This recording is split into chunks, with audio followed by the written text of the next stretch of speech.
Ravens Flock, Ravens Nation, man. Flock Nation, man. What's good? What's good with y'all? You feel me? I want to get into, and shouts out to my dog, Fred, man. Chosen GOAT, the homie. You feel me? Shouts out to him, man. He sent me the link for EDC interview. I swear, literally when that happened, when it got released. So, like, I checked it out. I honestly, roughly, like, watched it like 3 times. Because even now, like, after I record this video and I send it to y'all, I'm gonna watch it again. Like, that's how much, I don't want to say information, but, like, it was very interesting statements made. So I'm gonna try to go through it as I remember them, and speak on certain little things that may have resonated or bothered me. So let's get into it. And shouts out to EDC too, man, because he don't gotta do this. We see him talk more transparent and candid than John does. So shouts out to EDC, man. His first roughly 10-15 minutes, I'm not getting into how he came into the business. I don't really care to get into all that right now. But just from the time that he got to Baltimore, I'm gonna just speak on. It was kind of off-putting hearing him say a lot of things he didn't like as far as draft goes or players go, X, Y, and Z, and that didn't sit right with me. And now, don't get me wrong, I understand EDC's position at the time, but just because, it's tough, man. It's a tough slope, because even at the job, like, if I compare it to my own personal situations, I can't go outside of what guidelines are set for me, and whether I feel strongly about what rules are in place or what they do as far as procedures, whether it makes sense to me or not. I really don't have grounds to just stir up everything. So I'm not going to harp too much on EDC in a negative light. But I thought it was very interesting, for lack of better words, how he felt strongly in regards to moves that Ozzie has made.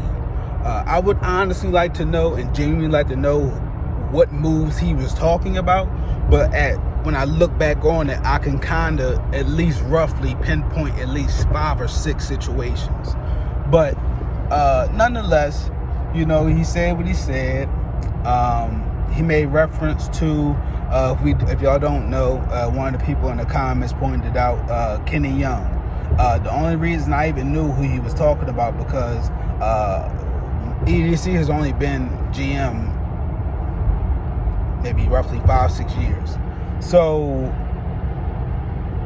it's not hard to pinpoint what trade he was talking about early on after the Earl Thomas thing. Also, I feel like EDC was talking to me, because he like really went into depth detail and explained certain moves. And I just was on here saying, I don't understand a lot of things aside from I don't understand a lot of things about EDC, and aside from X, Y, and Z, and then I reiterated another situation, then I reiterated, well, aside from this person too. He really went into depth detail about these situations and these individuals. And when I heard him speak about it, I agree. The Earl Thomas thing, again, I really didn't hold him accountable too much for that. Nobody seen that coming, in my opinion. But also, at least the bare minimum that I got from the whole experience of Earl Thomas was, again, that Chuck Clark was trash. I've been saying this. I don't care what nobody says. Chuck Clark was absolutely ass, bro. So, moving along from that, a lot of other moves was made, one of them being Marcus Peters. I actually got into it, not seriously, like nothing like that, but you know, people keep hyping up. It's not even people. Ravens page keep hyping up Arthur Marlette as if this motherfucker didn't give up the game sealing play. And then a motherfucker in the comments was trying to tell me what was going to happen. It's not all his fault. You know, offense had a chance to make offense should have showed up too. I'm like, bro, listen, I done gave criticism to everybody across the board, okay? If you didn't show up, I gave criticism to everybody. You feel me?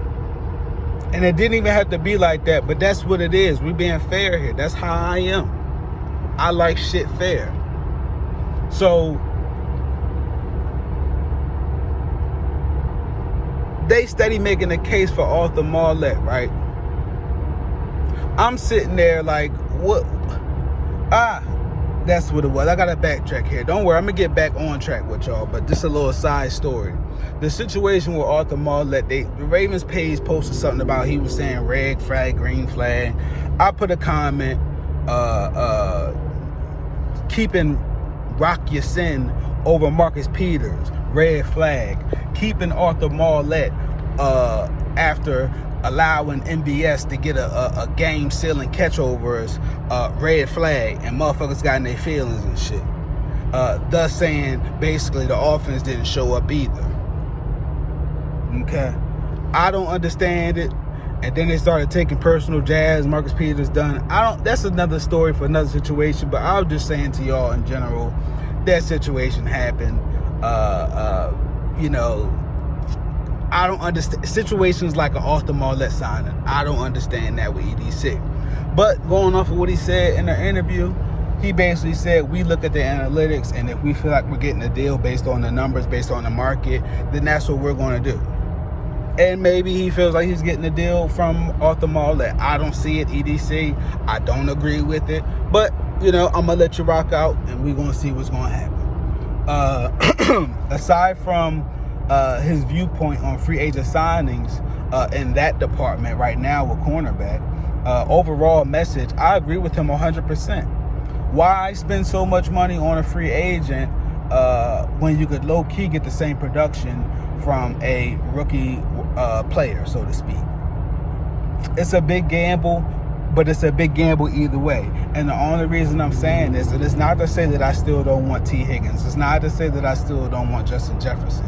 But I vividly remember wanting Kenny Galladay.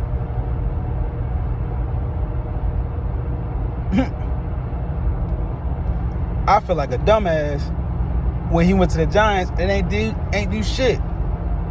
You feel what I'm saying? So I've seen it and made my poor decision. Or not that we did it, you know what I'm saying? But I remember bringing him in for business. I'm like, oh shit, yeah, let's get him.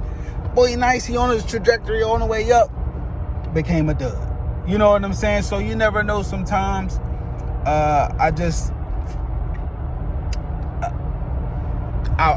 have wants as well, and I would like T. Higgins or Justin Jefferson, but it is what it is. I'm not going to harp too much on it. And again, going off of what EDC saying, we're not going to do nothing like that. So I'm going to remove that thought process from my mind, that hype dream from my mind. But all is not lost. Because when I sat there and kept hearing him further explain how he felt in regards to drafting players, he said that he goes best player available, which mostly majority, at least 70% of the Ravens flock. We know this. We know we go best player available. He made mention of going younger versus talent, so to speak. Not to say that somebody's better than somebody just because they're younger, but in general, he's taking that in consideration. Immediately, I knew he was talking about Patrick Queen, which is a draft pick that I was fine with, or I can say a fork in the road with it, so to speak, because I did understand and recognize that we needed a linebacker, a middle linebacker. This is, of course, before Roquan. So, and then on top of it, we never drafted an LSU player. So it was just, damn, it's nice as car. Shit. It was just, get y'all better look. But it was just, hindsight is where it gets a little blurry because we chose him over T. Higgins, which in hindsight again kind of blew it up for us. Or it makes it look sketchy, so to speak. But Queen is where he is now. He's a much better linebacker than they had drafted in previous years in Devin Bush. I will give Queen that. But yeah, it was just very interesting to hear EDC's process. And if he's not going to change, I'm not asking him to change. I want people to be who they are authentically. If you want to grow, that's up to you. Life ain't, how can I say, it doesn't make you choose either way. We all have decisions to make. It's not like life just forces everything on you, so to speak. So I don't want to force everything on EDC. I'm going to let him choose whatever path he wants to take. You know what I'm saying? So far, if I had to give a grade for EDC overall since he's been with us, I would say roughly a 70%, 75. You know what I'm saying? We still waiting to see the development of Owe and Ojabo, and shouts out to them too, man. We got the three Nigerian nightmares, you know what I'm saying? And I really do believe in them. I do. I'm really hoping that comes to fruition for us. A lot of people hating, a lot of people doubting them boys, but I got full faith. I had full faith in motherfucking Matabike from the get-go. Shouts out to the homie, man. I can't say it enough, man, for real. Trying to think. It's another situation that EDC spoke on. He said something that was very off-putting to me. It was like towards the later half of the interview. Now, I know I'm jumping around a bit, but he said something to the extent of he wants people that are always on the move, so to speak. Like, he gave an example, like it's people that sit in the lunch cafeteria for an hour, X, Y, and Z. I don't want you to be in there for an hour. We got a great staff and everything like that. But basically, I want you on a 30-minute lunch, right?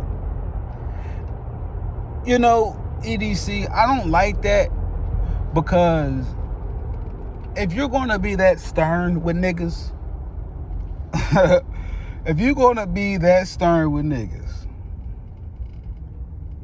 I feel like you need to crack that motherfucking whip on the coaching staff too.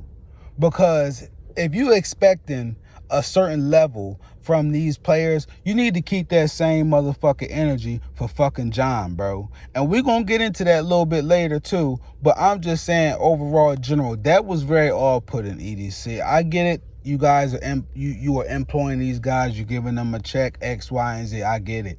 You know what I'm saying? And then hearing the Kenny Young story, that was fucking crazy. Like, nigga ain't got no home training. So I get it, EDC, but again, I don't like hearing that type shit. Fuck, if I'm working out every motherfucking day and shit like that, going over playbooks every motherfucking day, bitch, let me get a motherfucking hour lunch. You know what I'm saying? We don't need a bunch of motherfucking Marlon Humphreys, okay? I'm sorry. Just because that motherfucker can sit there and do podcast after podcast after podcast and then do a Studio 44 for y'all and then sit out there and tweet dumb shit about macaroni and cheese. Just because a nigga can do 5 different things, that don't mean his motherfucking mind is right. That don't mean he a great fucking football player. That shit don't work. That's like saying I want a bunch of niggas that's a jack of all trades. That don't mean shit. That don't mean shit. Let me tell you, okay? Because when you need somebody for the fucking job to get the shit done, they only know a little bit of a lot. Fuck out of here, EDC. I don't like that shit, bro. That shit Man, I was fucking with you for like the good 30 minutes, and I don't even know how long the bitch was. If it was 45 minutes, I was fucking with you for at least 25, 28 minutes of the shit. Until you said that. I'm like, bro, come on, EDC. Like, come on, bro. That's not the fucking way you want to go with this shit, yo. You know, and he was right about Steve Smith. Keep it 100 with the niggas. Keep it 100 with the boys. Keep it 100 with the homies. Whatever term you want to, shut up. Whatever term, look, they got to go to a red light. These niggas be tripping. Who that, Rush? Nah, I ain't going to say it. I ain't going to say it. Shouts out to Rashid Rice. Bro, I don't feel like talking about that right now. But either way, so...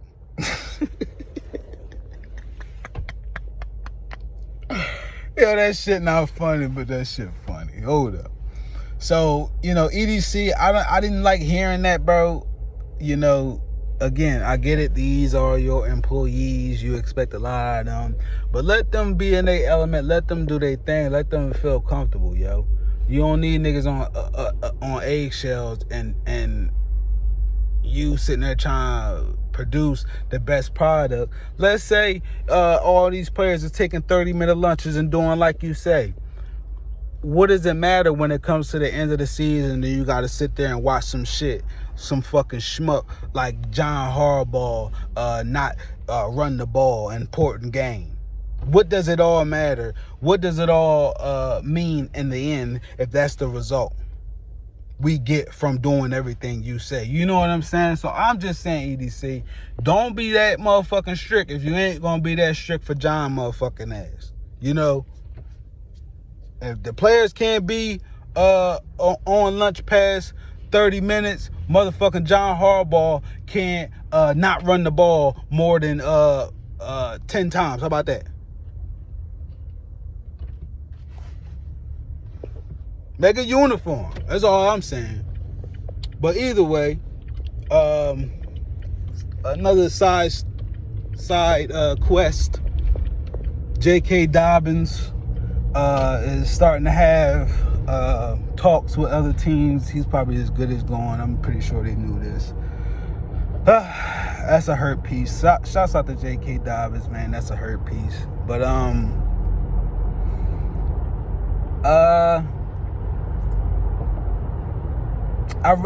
gonna get into, like I said, when this video is over, I'm gonna watch EDC's interview again, and I gotta write down my points because I know it's more a bunch of stuff that he mentioned in there. And right now, I'm just pressing record and going at it. Y'all know how I do. But aside from that, right now, I want to mention something real critical going into the draft right now.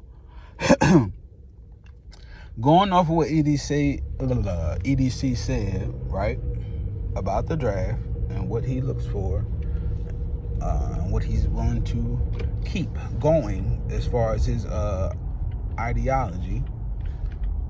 I got to put my Professor X cap on, so to speak. You know, when he was in a little wheelchair, he put that motherfucker over top of his head and shit.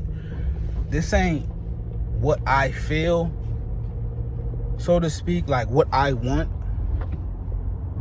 but this is what I think could happen. And I'm not against it, but it just makes the most sense. And going off of analytics, it's just a lot that comes with this right now. So when you go look at the history, we have the 30th pick in this year's draft. When you go look at the history of the 30th pick, it's very, very, very short list of players that really stand out. And by stand out, of course, you should know, I mean elite, so to speak. What was the dude's name? Okay. So immediately, one of the names that I seen right away, TJ Watt. Okay, and let's keep that in mind because I'm going to come back to that. Another situation that I seen, just off the top of the head, I know it might be another person, but Reggie Wayne. And of course, that's some years back. So that should kind of tell you, like, it's not it's either hit or miss on this 30th pick. You know what I'm dead the fuck serious. So, you know, I know in the past, a couple of videos I said, you know, EDC, I hope you know what you're doing. I didn't even know all this. So now the shit is heightened even more. So like the likelihood of us going tackle or offensive guard or whatever position, O-line, and it being a great pick is very slim. Okay, the likelihood of us getting a cornerback and them being good is very slim. It's a few, maybe one or two guys that I've seen at defensive back that I could remember the names, but I'm not going to sit there and say they were elite. But again, within the last 30 years, it's a short list of standout players that were selected at pick 30. So the only ideal position, if we're going to stay at 30, that I can see us taking, that makes the most sense, that has the most likelihood of having success, either a wide receiver, and I say that loosely, or a linebacker. And by linebacker, I mean outside linebacker. And I got two guys that I have in mind, okay? I cannot remember the white boy name right now, but he is from NC State. NC State, I like him. If we can get him and pair him up on that outside, man.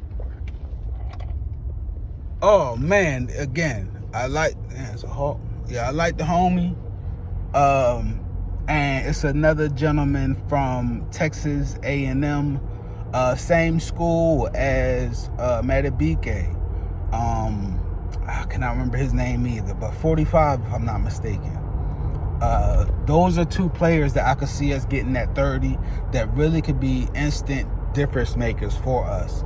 Now, it's not a sexy situation just because it's not on the offense, but at the same time, if we're going to stay home to our roots, which is staying true to the run game, having a strong run game presence, whether John makes the right decisions or not, I'm not going into that right now. But if that's what we're going to stay with as far as a mentality, you know, then it's only right to continue to build off of the defense, yo. It's only right. And seeing as though we lost Jadeveon Clowney and Kyle Van Noy, which I'm not sitting there saying is a big blow, but those two players that I just am talking about, it's a white boy of NC State and the other dude, black dude on Texas A&M. I think I'm pretty sure his number is 45. I just looked up their names. I can't even remember them right now because I did all this research literally today. You know what I'm saying? So that's why I wanted to sit there and talk to you guys, rap with y'all about this real quick. But yeah, I'm gonna go deeper into what I'm talking about right now. Once I get the players' names down pat, that'll hit me. But yeah, man, that's what I can see for us with my Professor X hat on right now. That would be the most logic thing to do. T. Higgins was nabbed in the second round, so it's not like it's impossible to get a good wide receiver, but just in my opinion, and I know what EDC said, cornerback, left tackle, and edge, I think he said. I forget what positions. He named like 3 positions that he said he thought was very important, which stood out to me also in his interview. But I know what he was saying, but just in my opinion, I think one of those 2 players would be a much safer decision for us and could still wreak havoc and allow us to do our thing on offense.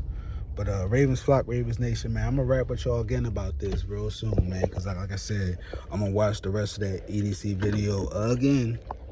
and write down everything that I wanted to speak on about from that interview. And then on top of that, I want to talk about those two players that I could see us getting in the draft at pick 30 if we decide to stay at pick 30.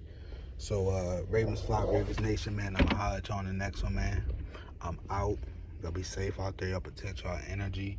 Y'all see me, I got my seatbelt on and shit. Like, normally I don't be riding with no seatbelt, but, like, this strong. Like, it'll beep all day on me, so I gotta be safe. But, y'all be safe, you feel me? Don't be speeding, man. Don't be speeding, y'all. Y'all be safe, yo. It's a lot of that shit that go on down here in Texas and shit. So, it ain't no, I ain't talking down on that bully Rashid, man. Shouts out to him, man. I hope everybody's alright. I hope he's alright. I'm pretty sure they ain't gonna do too much on that, but man, y'all just be safe out there, man. And I'm gonna holler at y'all in the next one, man. I'm out.